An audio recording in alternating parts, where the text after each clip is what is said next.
Um, Thank you, Council, for your time. This is Ahmad Kami, for the record, the Public Works Director. Today we want to do a series, one of the series of other workshops, going to be working with you, Council, to introduce some of the new programs that we're looking at, either new or enhancement to existing programs we have in the county. One of the really important infrastructure we have is sidewalks, and we have been working as staff about 18 months to collect a lot of data and all the deficiencies that we have around the county. And I think we had mentioned last time when we had a presentation about ADA transition plan that we have identified over 7,000 locations around the county that needs either improvement or replacement for the sidewalks. As you know, that's a very important infrastructure for our residents to get around, especially for our kids who go into school. A lot of schools require the kids to walk if they live within a mile from the school.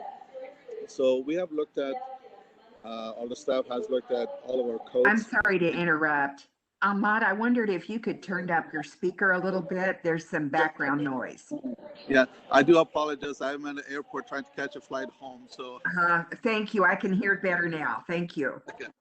So, so as I mentioned, that it is a really important infrastructure in the county. We have thousands of miles of sidewalks that we want to make sure we maintain and it's accessible for our residents. So last 18 months, staff have been looking at different codes that we have, requirements for the county, requirements for our residents.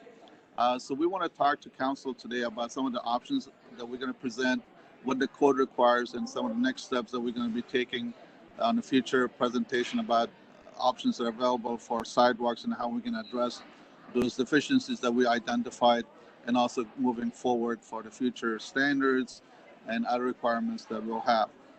So with that, we have a great staff that have been working on it. So Rob and Karen are going to take the lead for the rest of the presentation. So I'll turn it over to them so they can walk you through the whole presentation and what their finding has been throughout last 18 months. With that, Rob or Karen, do you want to take it over?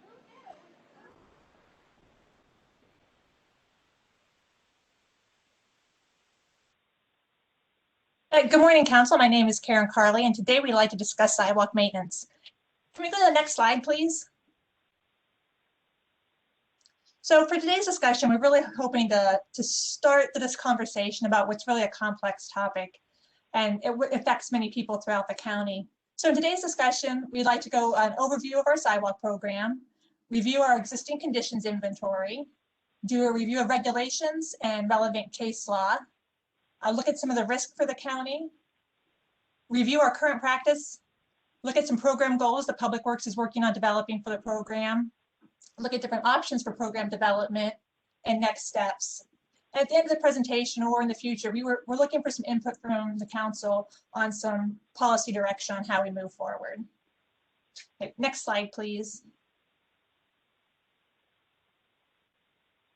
So we obtain sidewalks in our county inventory in a couple of different ways. One is through our transportation improvement program, and that's through our capital projects that build new roads or widen existing roads, or maybe it's just the construction of a new sidewalk. But the biggest way that we get sidewalks into our asset inventory is through private development. When new subdivisions are built, sidewalks are with them, right? So that's our biggest contribution to sidewalk construction. And an important thing to think about with sidewalks is they're important not only for us getting around our own neighborhoods, but also as a means of access to public transit for a lot of people. And without maintenance on our sidewalks, hazards are going to appear over time. Sidewalk panels can settle, tree roots can raise panels, and it can cause hazards for the traveling public. And at this time, we really don't have a program in place to consistently plan for and repair sidewalk hazards throughout the county. Okay, next slide, please.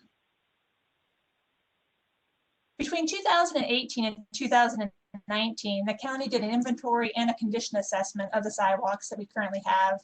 And we identified over 7,000 defects, as Ahmad said earlier, and those defects are shown in red on this map. Next slide, please. So many different types of defects were identified with our assessment.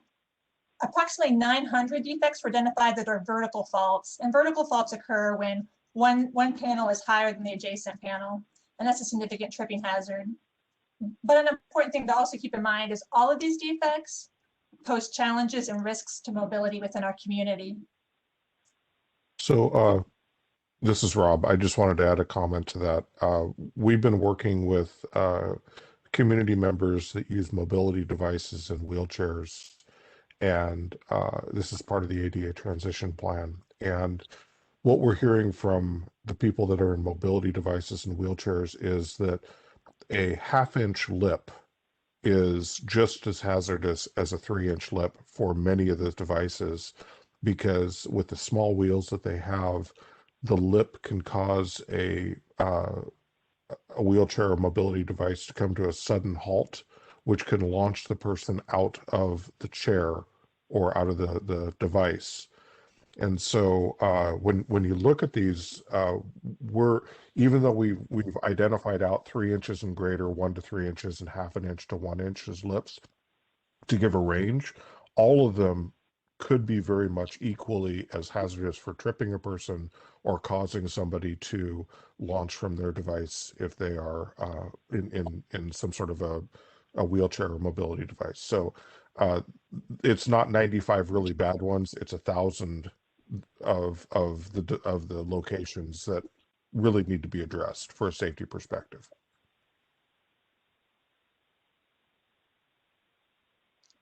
Next slide, please. So here are some examples of some of the defects that have been identified. The photo on the left shows some cracking and spalling of the sidewalk. And then the photo on the right shows an obvious obstruction for access, the fire hydrant in the middle of the sidewalk. That wouldn't meet ADA requirements.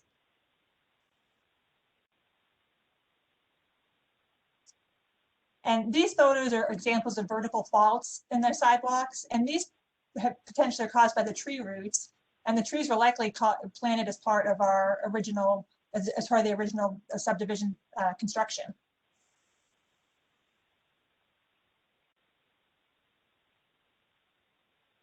So trying to put a cost on, we have 7,000 defects that we're aware of, and what might that cost be to repair all those is a really complex topic right now. The sidewalk repair costs are going to vary widely based on each individual situation. To put some bookends on it, if we had a small repair, might require the replacement of 2 concrete panels. That could be approximately $1,200.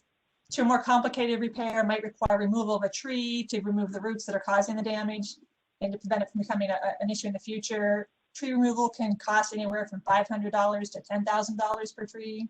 So, and then if you might need to replace more panels at that time too. So you could be looking at $3,000 in concrete work, and $10,000 for a tree. It can get pretty expensive to do a minor sidewalk repair.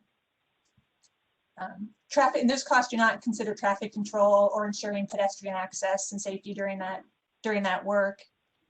And another reason the costs are going to vary a lot, it just depends on who performs the work. If a property owner self-performs the work versus whether they hire a contractor, they're going to have a different cost. And the same is true for the county. If we were to self-perform the work or hire a contract, we're going to have different costs. And we're going to have different costs than an individual would, because we have the ability to bump the work and get some sort of bulk discounts there.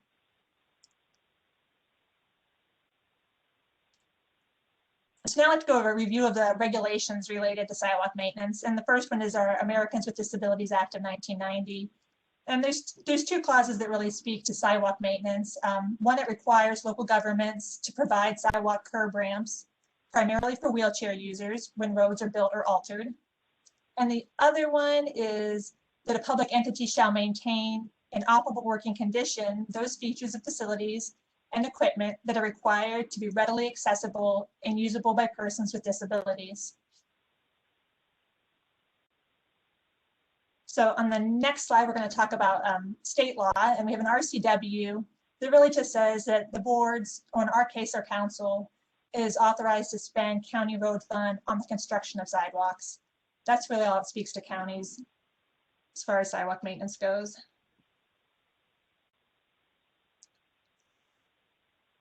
And then this slide is our Clark County Code specific to sidewalk maintenance and repair. And I'm going to read this one through because it's really relevant to what we're talking about today. All owners of property abutting upon any county road shall keep the public sidewalks immediately abutting their property in good order and repair. Each owner shall be liable to the county for all losses to the county or recoveries from the county for damages to persons or property of others caused by such owner's failure to repair and keep in good order and reasonably safe condition all such sidewalks. The county may, at its discretion, through the director, notify such owner that repairs are necessary to put such sidewalk in good order, and such owner shall, within the time specified by the director and under his supervision, complete such repairs. If the owner fails to make the required repairs, the county may repair the same, and the owner shall be liable to the county for the costs thereof.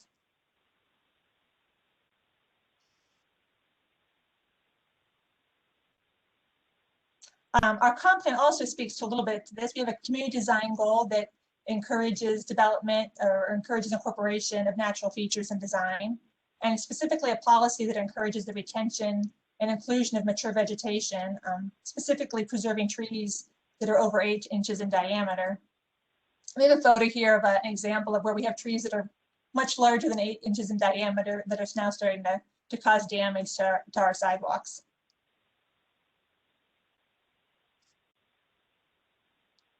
So there is a case law. Karen, one other thing, if you go back to the previous slide, please. To show some of the complexity here, those mature trees are likely on private land, causing damage to the sidewalk. And so it really kind of starts to show some of the really complex ways that we need to think about how these sidewalks need to be maintained. So that's all I wanted to say. Thank you. And Madam Chair, I had some questions about this issue myself, and since Rob brought it up. So I'm concerned, you showed some pictures of trees in between sidewalks, and I'm sure there's, the developers put those trees in because they were required to, but obviously they grow, they destroy the sidewalks. And so what are we doing to ensure that at least, I'm not talking about the existing natural trees that are there to kind of plan around them, but when we're having new developments and houses built, how are we ensuring that we're not requiring the developer to put something in that's going to cost us $10,000 to take down and replace the sidewalk later? So quick answer to that. We're going to talk a little bit about that later, but as a preview, we've changed our design standards so that there's a varmints project that went forward for Public Works 10 plus years ago, and it changed the design standards, which encouraged trees, actually required trees that had roots that go straight down as opposed to out. So changing the species of the trees was part of it. There's another really good question of should we be changing our design standards so that we're putting in root barriers and putting in concrete boxes to more define where the roots can go.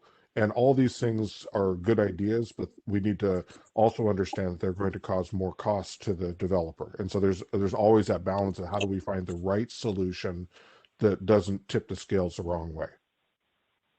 So we will definitely talk about that more later, sir.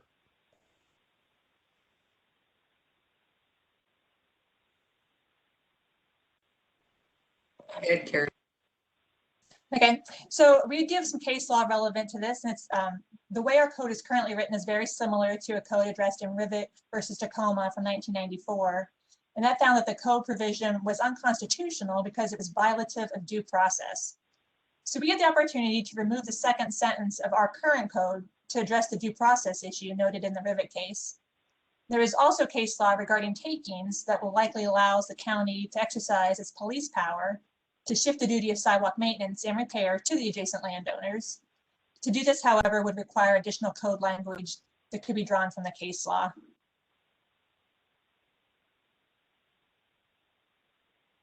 So between 2012 and 2019, the county has paid out over $76,000 in claims due to sidewalk accidents. And you can kind of see over time that the costs are increasing over time. And on the next slide, we try to do a little bit of predictive modeling on what that cost might look like for the next few years.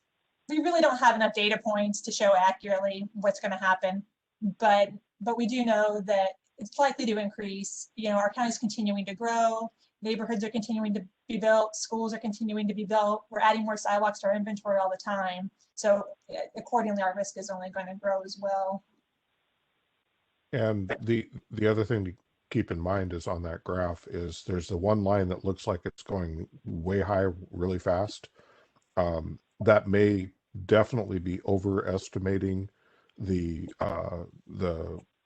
potential claims, but we have a claim that was just submitted here last week that is for $200,000. So we don't have enough data to draw any conclusions at this point other than showing that the trends are likely to increase over time.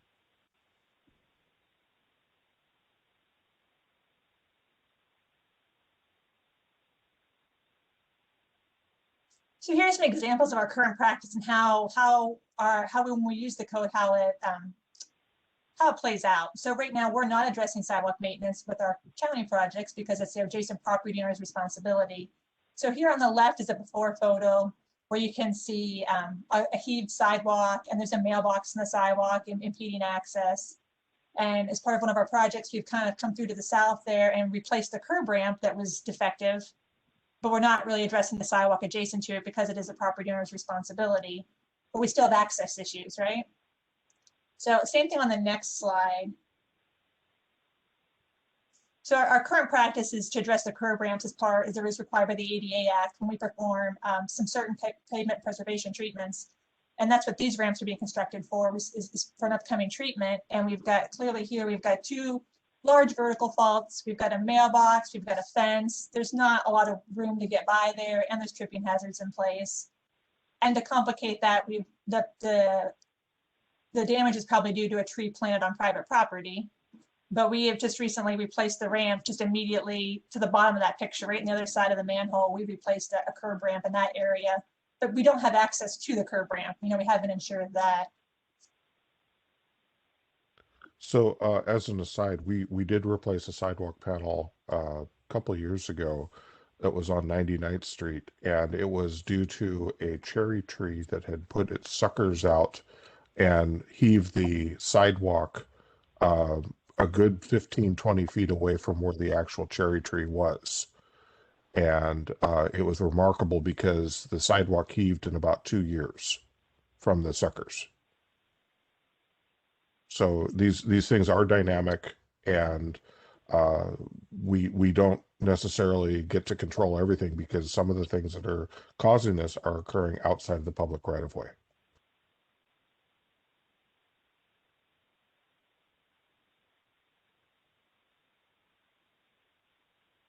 So the next slide shows some of the complexities of interpreting the code as well. We've got a sidewalk, then we've got a planter strip with trees that were planted at the time of probably the original subdivision construction.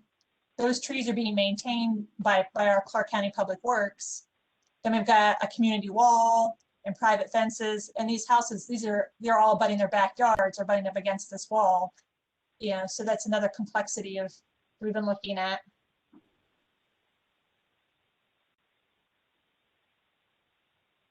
And on this one, the photo on the left is a picture from our sidewalk condition inventory. And it's actually northeast 102nd Avenue running north-south there. And we received several neighbor complaints about access along the sidewalk. And kind of how that plays out, we're the blue box outlined on the left. That is county-owned property. It's a clean water facility. We're going to go out and repair defects along there. But you can see the little yellow triangles on that map are where we identified defects in the past. So we're still going to have defects to the south of that property. And there's a similar situation where the adjacent property owners have a fence behind their house. It's their backyard. They don't have access to the sidewalk, you know, from their property, but they're the adjacent property owner.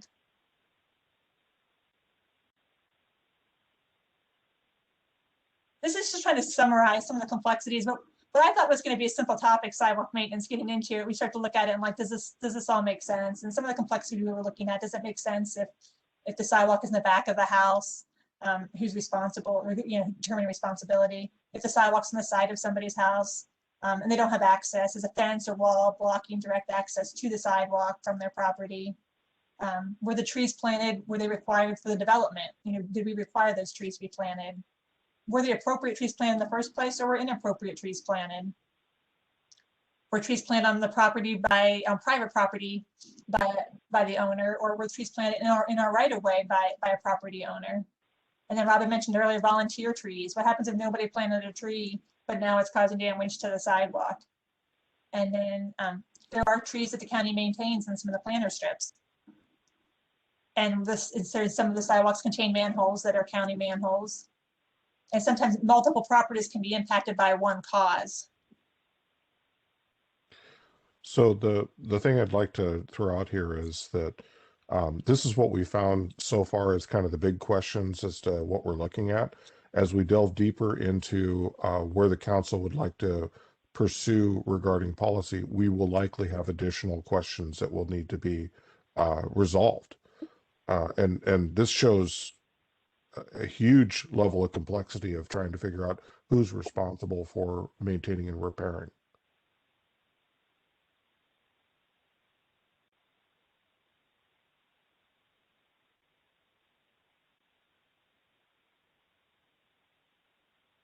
Some of the program goals that we've been discussing, we'd like to see, we'd like to be able to proactively fix defects within the sidewalk system, to provide safe infrastructure for those who rely on sidewalks, support the implementation of the ADA transition plan, and help manage risk from all perspectives.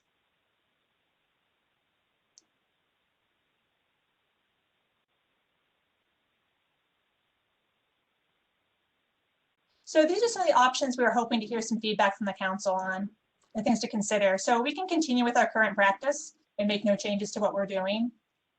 We could also develop a program to enforce the current code, and that would probably involve mailing letters to the property owners, informing them of their defects, giving them a certain time to repair it within, and then going back, and if they don't perform the repair within a certain time, self-performing that work and back billing them for that. Another option we can look at is the county accepting responsibility for some of the sidewalks. We're doing some sort of share, right? So that could look like quite a few different things. Possible options for that include, we go back to that matrix of complexities and pick some of those that the county wants to take on. Do we just say along arterial roads or indoor collector roads, the higher volume roads? Does it make sense that the county takes on those sidewalks? Another option would be to leave the responsibility with the adjacent property owner, but provide a no-cost permit when they go to do the repair work. There's something else we've been talking about a lot is, does it make sense for the county to perform some temporary repairs? These would be a short-term fix. It would still leave the long-term responsibility on the adjacent property owners, but we could reduce risk for everybody and injuries within the county, in the short term. Another option to look at, do we want to change our policy addressing sidewalks when performing pavement preservation treatments? Right now, we address curb ramps on a couple of different treatments. We don't look at the sidewalk in between because it's the adjacent property owner's responsibility. Should we look at revising that policy to look at the whole route for pedestrian access at that time as well? And then one of the dangers of that would be then we'd be giving up some of our money from that should be going to the pavements, right, to the road conditions. We have to figure out how that works. And then we also have recommendations for revising the code.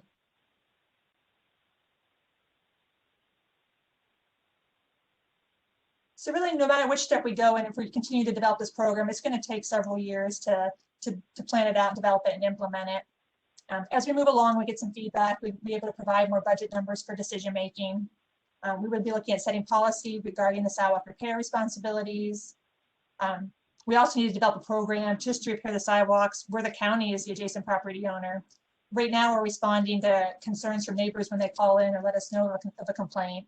We are aware of approximately 175 defects that are along county-owned property that we probably need to start prioritizing and developing a plan to get those repaired.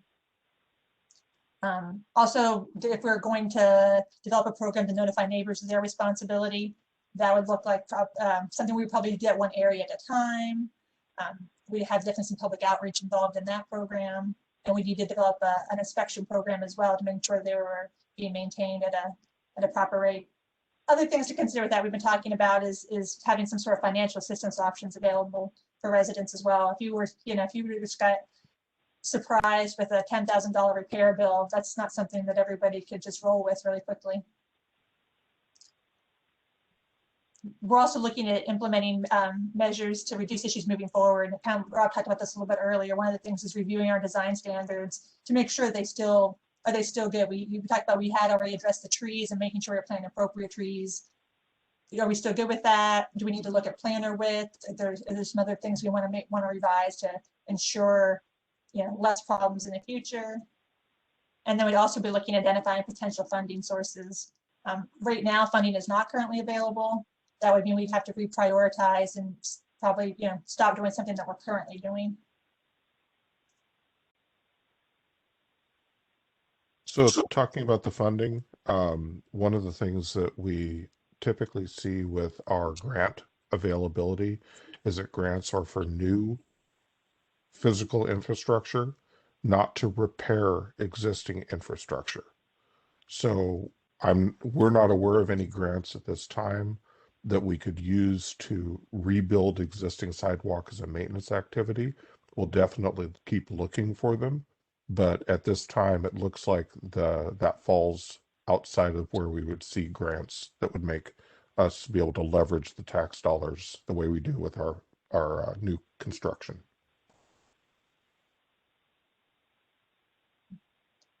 So at this time, we realize this is a pretty complex topic. If you have any initial thoughts on, would you like us to expand on and provide additional options to address sidewalk maintenance? And if so, should the program development options and should we consider sidewalk maintenance to be just all an adjacent property owner, continue with that? Should we look at exploring some shared options where the county takes some responsibility and the property owners still have some? Or would we be interested in taking all of that responsibility as a county? Madam Chair, I have some questions and thoughts, if I may. Go ahead. So obviously, with many thousands of identified defects or corrections needed, we are behind.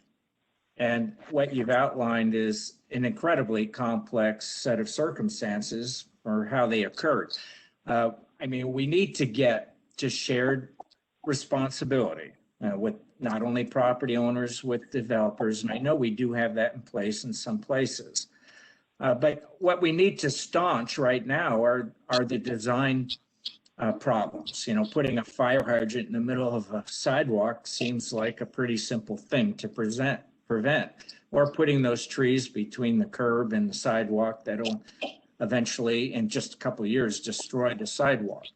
These aren't maintenance issues. These are preventable, self-inflicted wounds. And then you get to, a couple of photos showed what I would suspect to be improperly placed bases to the sidewalk or poor concrete that just didn't survive. So those are oversight issues that, anyone that builds it needs to be responsible to build it to a quality standard where it's going to last.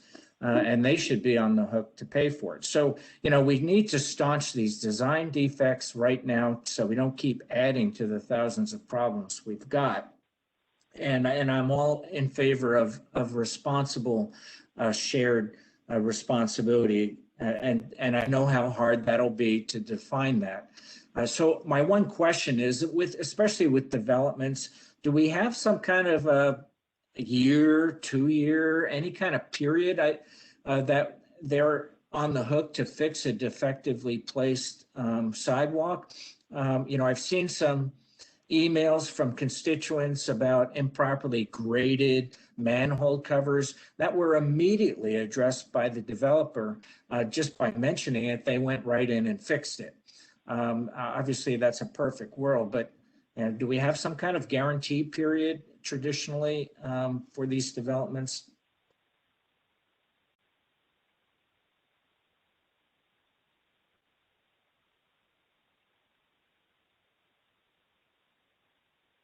Karen, you're on.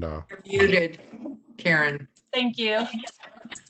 Yeah, I'm not aware.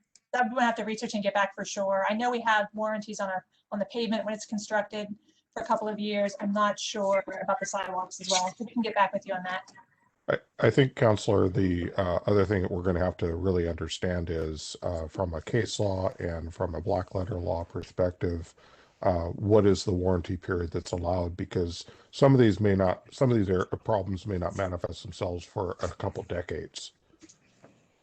So your point is spot on. I understand what you're saying. It's a question of what can we actually keep on the developer, and what legally does the property owner assume when they purchase the property?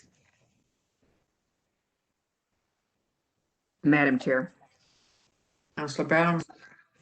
there are so many good questions that are raised, and I suspect that we would all have thoughts on each and every question. So it's a little bit hard to know just where to start tackling it without just kind of going through it question by question. But I certainly concur with Councilor Midvidge's look at the design issues coming near the first, because that's what prevents that 7,000 defects from becoming 27,000 all too soon. I love the idea of a no-cost permit. I presume that implies that there is a cost to the permit for the homeowner now. Is that correct?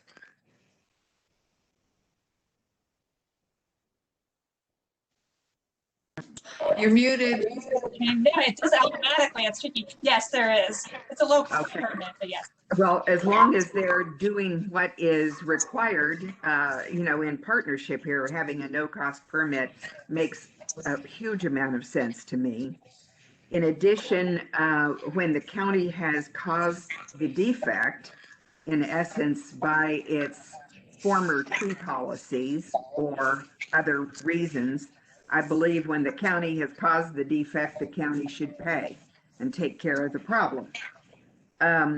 When we enforce the current code, which you mentioned having a mass mailing or maybe in large areas, I just want to mention that should be an ongoing effort, not a one-time effort, because that it is a rolling problem where there are 7,000 sidewalks now that have defects. It may be a very different set of thousands a year from now, particularly if corrections have been made. So new letters need to keep going out all of the time. And it is important that the county, in my opinion, notifies the property owner when there has been an injury on their property. And we have heard from citizens that does not occur necessarily. In fact, from one particular homeowner who mentioned to us that there was a fall. It was 495 days and counting. He said that defect in the sidewalk had still not been repaired. So clearly there was lack of communication in some form with that homeowner. Maybe there was no communication with the homeowner to where they didn't even know that there was an injury on their property. So the bottom line of that is having communications to property owners where there has been an injury would be a good way to prioritize what comes first, because that may be an area that is populated where there are a number of pedestrians, and we got to start somewhere. That would be a good place to start. And your point is well taken, Counselor. This is Rob. The part of the process we have to work through is determining, with this enormous need that we have, how do we tackle the process to resolve these things. And one of the things I'm concerned about is as a division manager, everybody is completely consumed with the work that we have, and the process of putting out potentially thousands of letters and responding to and interacting with many of those people that will be responding. We have to understand what that's going to mean for our workload and our ability to continue to provide the services that we provide and all the good things that we do, plus take on this new task. That's right. It's either a priority or it isn't. And I think looking at those priorities overall is very important. I have a couple comments or questions. First of all, I would also agree with Councilor Bowerman about the no-cost permit. To me, that is absolutely required. I would not, if we are going to, because I heard $10,000 as one of the amount that a homeowner may have to pay in order to repair a sidewalk. And then they'd have to pay for, first the county requires them to do it, and then number two, they have to get a permit to do it. You know, I don't know. Well, they can get a permit, but it should be a no-cost permit if they're going to repair it. I think one way, I do think that what we ought to do is tackle policy before we do some of these other things. And if we were to start mailing out to homeowners that they have some defect in their sidewalk near their property, maybe you should do it in sections so that you don't have, you know, many thousand people that you're going to have to respond to, because I can guarantee you, if there are 10,000 letters that go out, you're likely to get about 9,999 responses to that.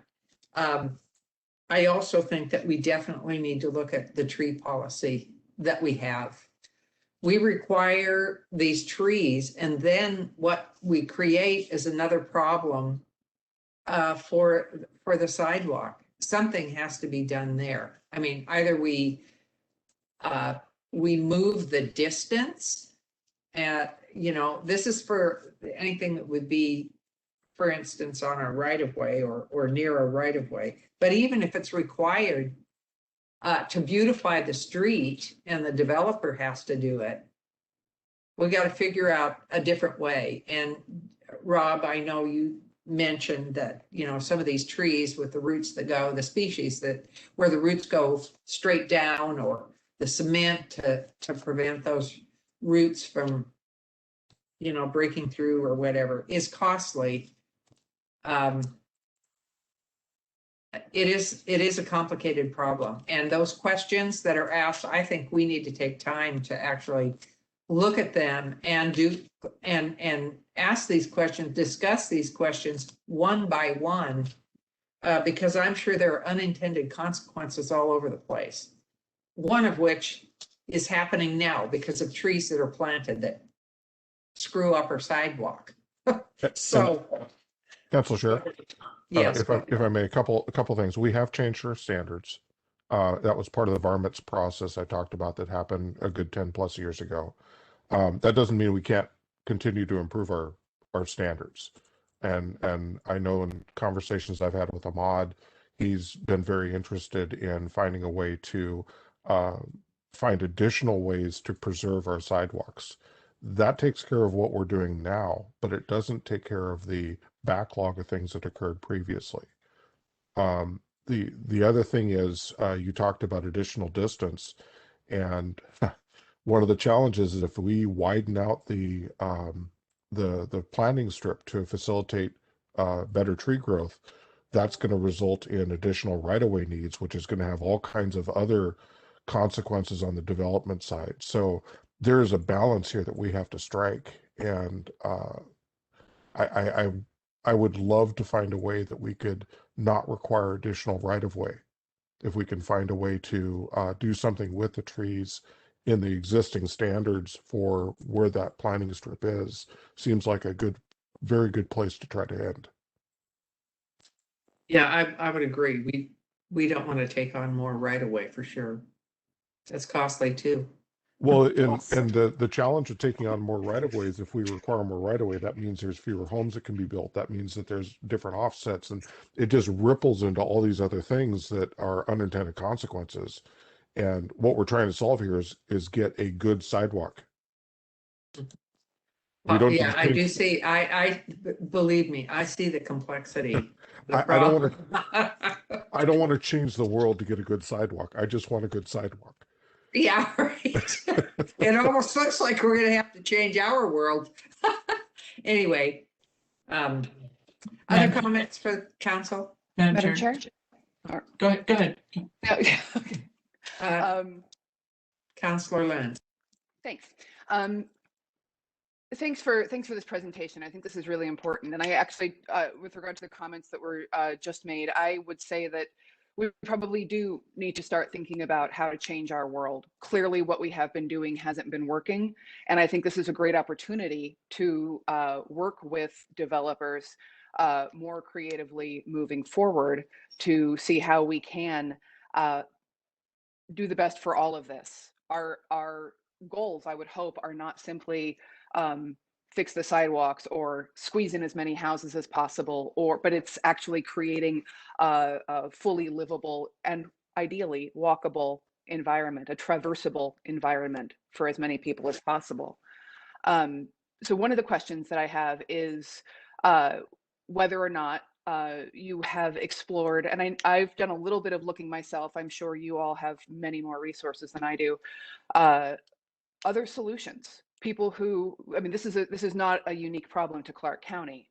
And are there other communities that have found interesting solutions to this problem? One of the things that I saw in my looking around was, say, for some of the larger, more commercial areas, actually having wider walkways, but maybe using a more permeable, almost more of a bike path for walkers than a sidewalk. Solutions like that may allow both trees to grow and have the space they need, but also allow people to travel on an area that is also cheaper and more repairable. I'd love to see and hear about solutions like that to help us think differently about this problem. As far as, I'm just going to go through my list. As far as the design standards, I'm glad to hear that we have changed some of the design standards, and I'd be interested in, again, learning more about ways that we can continue to improve and think differently about this and provide opportunities for developers to think differently and work with them on creative ideas. For the budget and the costs, I agree that the county should share costs with the community. Many folks don't know that this is a responsibility of theirs. When I lived in the unincorporated county and our sidewalk started to buckle, I certainly wasn't aware that it was ours to fix. I think that figuring out a way to prioritize how to do that is something that I would look to staff to help us with on how, what the best way to figure out how to scale that and where to start first in terms of priority. I think you'd mentioned that some of these sidewalk miles are on county adjacent properties. And I think, yes, we absolutely, the county needs to fix what's ours, especially if we're going to be asking the community to fix what's theirs. And we need to prioritize that. All of this, of course, requires funding. So when we move forward with our transportation budgets and our TIP, I'd like to see more of that put in for the council to consider, that we need to, if this is a priority of ours, then let's actually put it into our budget and make it a priority.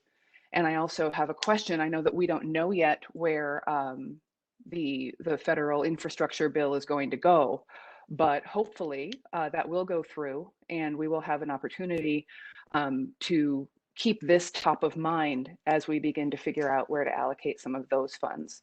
And as more of those monies come through, let's not forget to keep this sidewalk issue at the top. Thanks.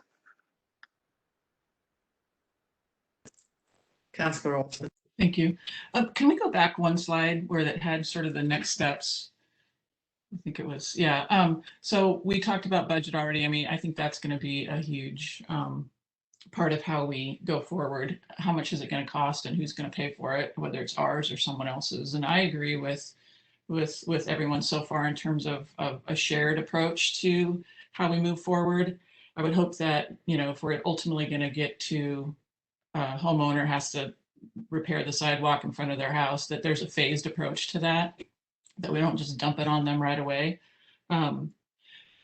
I think in another slide you had a mention that you're going to propose some code changes. So we talked about the design standards with regard to trees. I assume we're not putting fire hydrants and mailboxes still in the middle of the sidewalk. Has that been updated and changed? We need to look into the process of how the fire hydrants and mailboxes get put in. I know in the past, at other agencies I've worked for, the mailboxes are put in without regard to the design standards.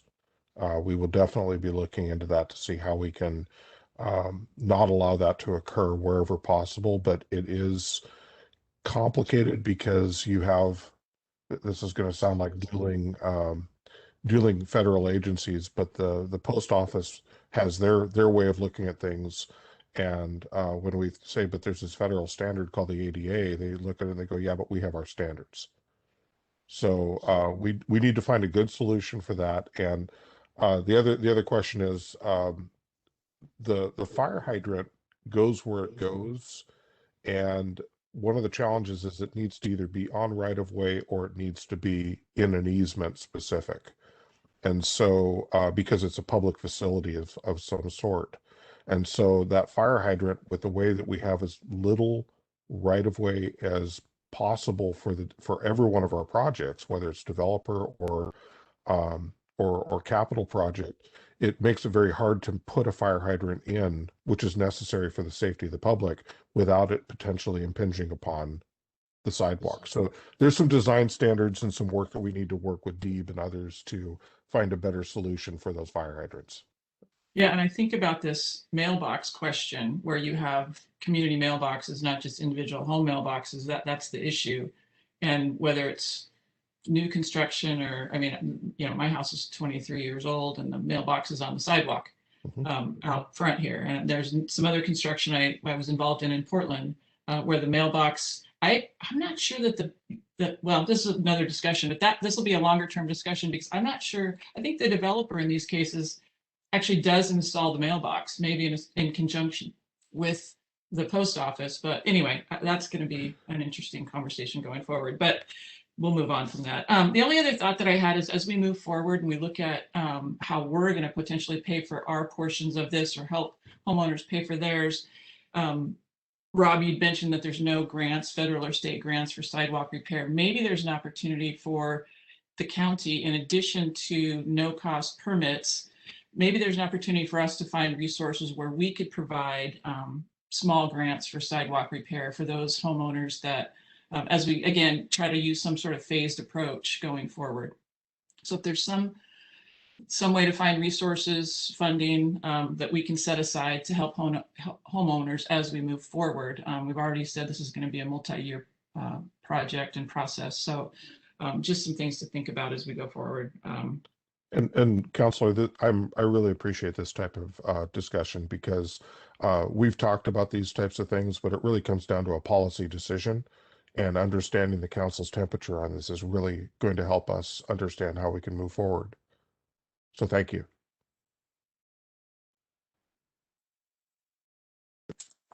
Other questions or comments? Hearing and seeing none, this is you have concluded your presentation, is that correct? That's correct. Okay. Thank you for your time and all the input today. It's very helpful. Okay, and